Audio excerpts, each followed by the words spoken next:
Hi, என் பேர் doctor Bala. நான் திருநெல்வேலியில் ஷிஃபா ஹாஸ்பிட்டலில் நுரையீரல் சிறப்பு மருத்துவராக ஒர்க் பண்ணிகிட்ருக்கேன். இன்னைக்கு இந்த வீடியோவில் உங்கள்கிட்ட நான் எதை பற்றி பேச போகிறேன் அப்படின்னா, குளிர்காலத்துலேயும் மழை காலத்துலேயும் ரொம்ப காமனாக வரக்கூடிய நுரையீரல் தொற்றுகளை பற்றி தான். ஸோ இதில் ஸ்பெசிஃபிக்காக சில டைப் ஆஃப் கிருமிகள் வந்துட்டு இந்த டைமில் ரொம்ப காமனாக வரும்.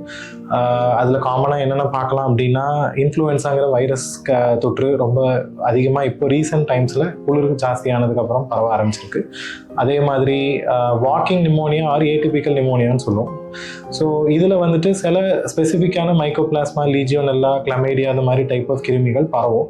இதுக்கும் ஒரு சாதாரண யூஸ்வலாக வர நிமோனியாவுக்கு உள்ள வித்தியாசங்கள் என்ன அப்படின்னு பார்த்தீங்கன்னா, ஒரு டிப்பிக்கலாக நிமோனியாவுக்கு உள்ள ரொம்ப கட்டியான ஆறு பழுத்த மாதிரி சளி எதுவும் யூஸ்வலாக வராது.